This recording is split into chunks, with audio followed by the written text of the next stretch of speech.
তো হেল্ল' বন্ধুসকল, কেনেকৈ আছে আপোনালোকে? তো আশা ৰাখিছোঁ আপোনালোকে ভালে আছে। আলহামদুলিল্লাহ মই ভালে আছোঁ। তো আজিৰ ভিডিঅ'টো হ'ব ইলেকশ্যন ভিডিঅ', যিহেতু আজিকালি ইলেকশ্যনৰ বতৰ চলি আছে। তো সেইকাৰণে আজি আমাৰ মানকাছাৰ চহৰত আমাৰ অসম কংগ্ৰেছৰ সভাপতি গৌৰৱ গগৈ ডাঙৰীয়া আহিব। তো ইয়াতে জনসভা পাতিছে। তো এইটোৱে আপোনালোকক আজি দেখাম। তো ময়ো যাই আছোঁ সেই সভালৈকে। তো আপোনালোককো দেখাম। বলক আজিৰ ভিডিঅ'টো আৰম্ভ কৰোঁ।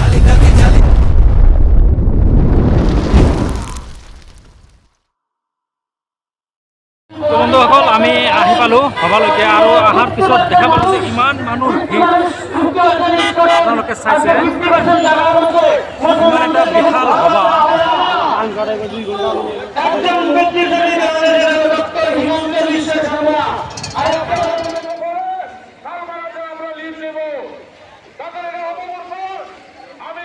তো আজি ইমান মানুহ হৈছে দেখিব পাইছে আপোনালোকে। এয়া আছে মেইন ৰোড। এই মেইন ৰোডতো মানে মেইন ৰোড একদম ব্লক হৈ গৈছে মানুহৰ কাৰণে। ইয়াৰ অহাৰ পিছত আমি দেখিলোঁ যে ইমান মানুহ, মানে আপোনালোকে চালে যে ইমান মানুহ হৈছে, কিয়নো এতিয়া মানুহ সজাগ আৰু সচেতন হৈছে। কিয়নো আমাৰ জুবিনদাৰ ন্যায়খিনি কিন্তু এইখন চৰকাৰে এতিয়ালৈকে নিদিলে। সেইকাৰণে এতিয়া মানুহ কংগ্ৰেছমুখী হৈছে, বুজা পোৱা গৈছে আজিৰ এই মহাসভাটো দেখি। আপোনাৰ চাইছে যে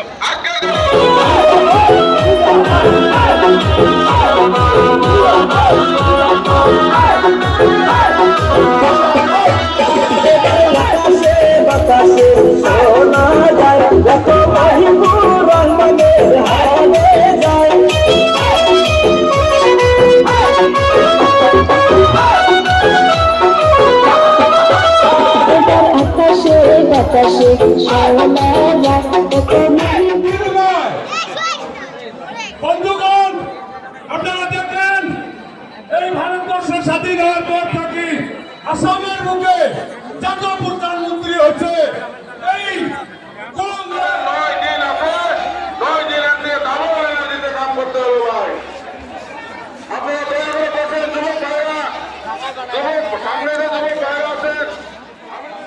তো এতিয়া মাইকেৰ যোগেদি মানে কৈ দিছে যে গৌৰৱ গগৈ আহি পাইছে, আমাৰ মাজত আহি আছে। তো সেইকাৰণে মানুহৰ মাজত এটা কোলাহল সৃষ্টি হৈছে, দেখিব পাইছে আপোনালোকে।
আপনাৰা ধৈৰ্য সহকাৰে বসুন।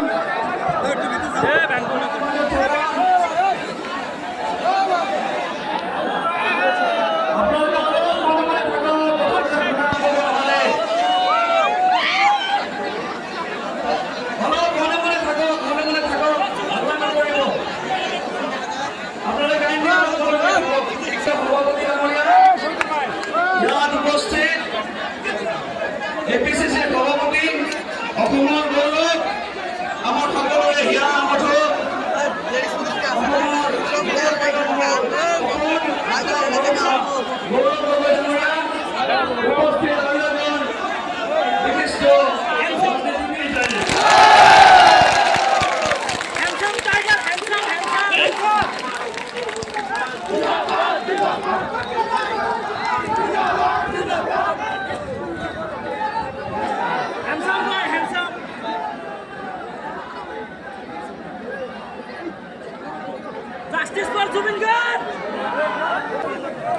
নমস্কাৰ।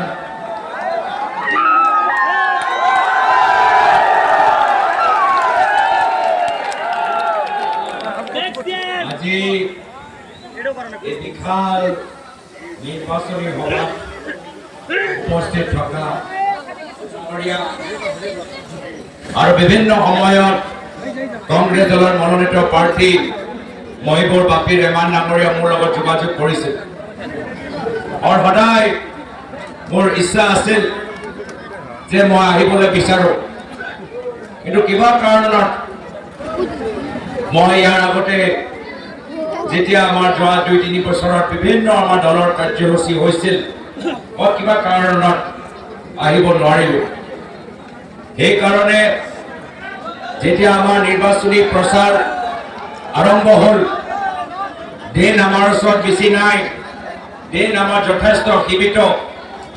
বহুত ঠাইত মোক মাতিছিল, প্ৰায় 126টা সমষ্টিত আমাৰ প্ৰদেশ কংগ্ৰেছৰ অনুষ্ঠান বা প্ৰদেশ কংগ্ৰেছৰ নিৰ্বাচনী সভা আয়োজন কৰা গৈছিল, কিন্তু মই ভাবি লৈছিলোঁ যে যদিও আমাৰ সময় সীমিত, দিন বেছি নাই প্ৰচাৰৰ কাৰণে, মানকাছাৰলৈ আহিবই লাগিব, কংগ্ৰেছক জিকাব লাগিব।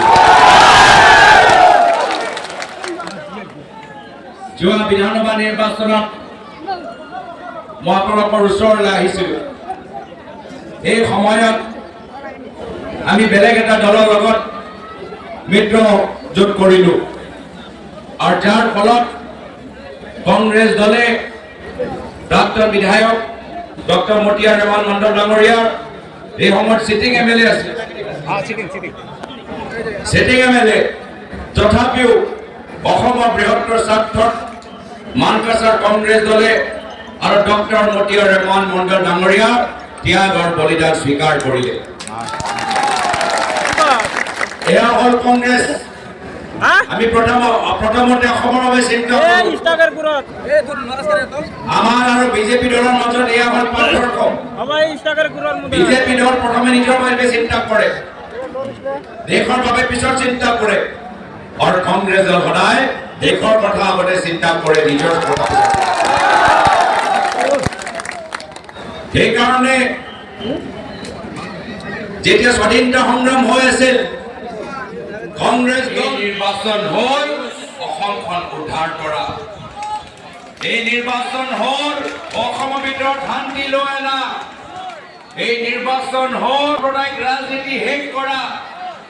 আৰু সেইকাৰণে আমি সকলোৱে বুজি পাইছোঁ, এই বিধানসভা নিৰ্বাচনত যদি অসমত উদ্ধাৰ কৰিব লাগিব, ধুবুৰী লোকসভা সাংসদ ৰকিবুল হুছেইন ডাঙৰীয়াৰ ওপৰত আক্ৰমণ কৰা হৈছিল বিজেপি গুণ্ডা বাহিনীৰ দ্বাৰা। কিন্তু যেতিয়া মৌলানা আকবৰ ডাঙৰীয়াই হিমন্ত বিশ্ব শৰ্মা ডাঙৰীয়াৰ বিৰুদ্ধে কিবা কয়, বিজেপি দলৰ গুণ্ডা বাহিনী নিমাত হৈ থাকে, নীৰৱ হৈ থাকে। এয়া কিয়? অসম আৰু